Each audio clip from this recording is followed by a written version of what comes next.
mga kabayan at master rapper. Ilan lamang ito sa katangian ng isang tao. Kapag binanggit mo na ang pangalang Francis Magalona o may bansag na Kiko sa industriya ng pag-aartista at musika. Pero paano nga ba umusad ang buhay at karera ni Francis Magalona nung siya ay nabubuhay pa? Paano nga ba siya inidolo ng karamihan? Ano ang naiambag niya sa larangan ng musika at paano nagtapos ang pahina ng kanyang buhay? Yan ang muli na naman nating hahalukayin dito sa ating bagong kwento.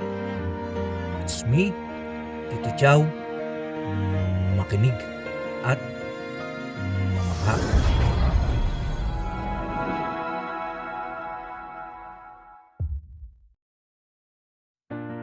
Francis Durango Magalona.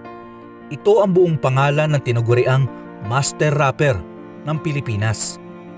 Ipinanganak siya noong October 4, 1964 sa Maynila at ang kanyang pangalan ay kinuha sa santong si Saint Francis dahil na rin ang araw ng kanyang kapanganakan ay pista ng Saint Francis de Assisi.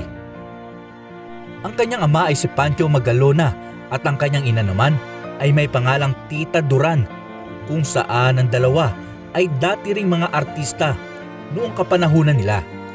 Nag-aral si Francis noong high school sa Don Bosco sa Mandaluyong at pagdating naman ng kolehiyo ay nag-aral naman ito sa San Beda. Binata pa lamang itong si Kiko ay nakitaan na ito ng pagkahilig sa pagsasayaw, lalo na ang sayaw na kung tawagin natin ay breakdancing.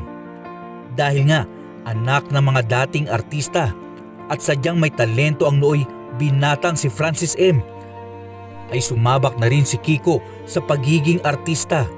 At dahil likas din kay Kiko ang pagiging masayahin at palabiro, ay sa pagiging isang komedyante ang naging linya nito sa telebisyon o pinilakan tabing.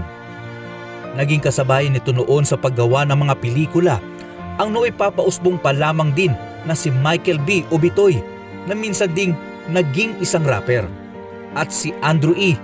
na mga nakilala rin pagdating sa pagrarap. At ang isa sa mga sumikat sa pelikula noon ni Francis M ay ang pelikulang Bagets 2 noong taong 1984. Taong 1987 naman ay naging miyembro ito ng That's Entertainment na hinawakan noon ng dati ring aktor at manager na si Kuya Germs.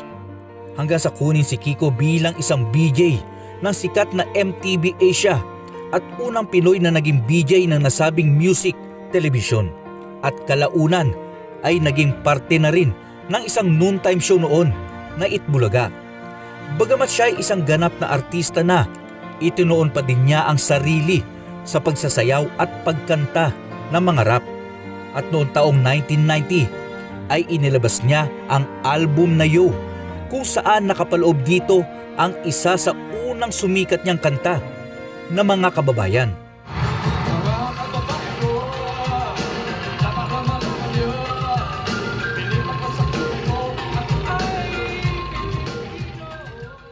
Dahil napakalaking impact sa mga tao ang kahulugan ng kanyang kanta, ay talagang tinangkilik ito ng mga tao at naging sikat noong dekada 90. Bagamat hindi naman talaga si Kiko ang unang kumanta ng rap sa Pilipinas, kundi si George Javier noong taong 1980. Si Francis M. o Kiko pa rin ang itinuturing na lalong nagpayaman ng Pinoy rap sa Pilipinas, lalo na't naging tema nga ng kanyang mga kanta ang pagiging Pilipino at mga karaniwang problema ng bayan. Sa pamamagitan ng kanyang mga kanta at estilo ay unti-unting nagka-interes na noon ang mga tao, lalo na ang mga kabataan sa mga rap. 1992, muling naglabas ng album si Kiko at nakapaloob naman dito ang mga kantang Tayo'y Mga Pinoy at Praning.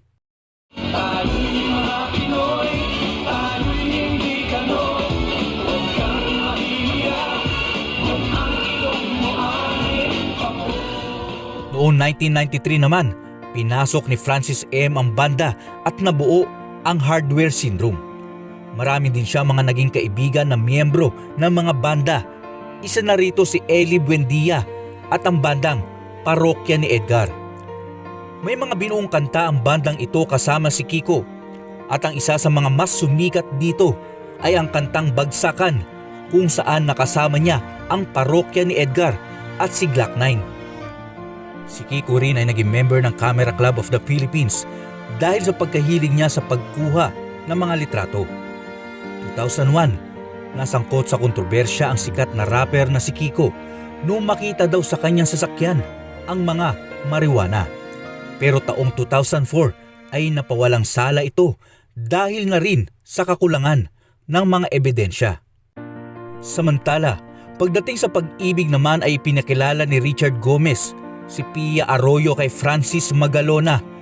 Buhat noon ay nagkaroon ng ugnayan ang dalawa hanggang sa bumuo ng sariling pamilya noong taong 1985 at nabiyayaan ng mga anak. August 8, 2008 ay na-diagnose si Kiko na may sakit na leukemia kung saan hiniling niya dati na wag nang pagpiestahan ng media ang kanyang naging sitwasyon. Dito na nag-umpisang sumailalim sa mga treatment ang master rapper. Pero kahit ganun ang kanyang gamutan ay hindi niya tinuldukan doon ang kanyang mga ginagawa. Nagpatuloy pa din siya sa Itbulaga at naging aktibo pa rin sa pagkuha ng mga litrato.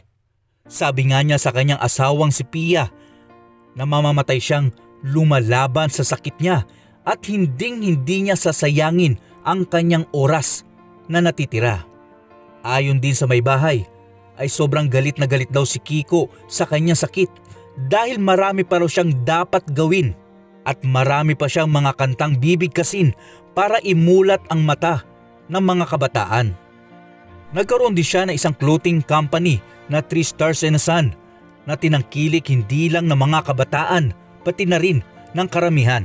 Hanggang noong March 2009 ay namatay si Kiko dahil sa mga komplikasyon sa kanyang sakit.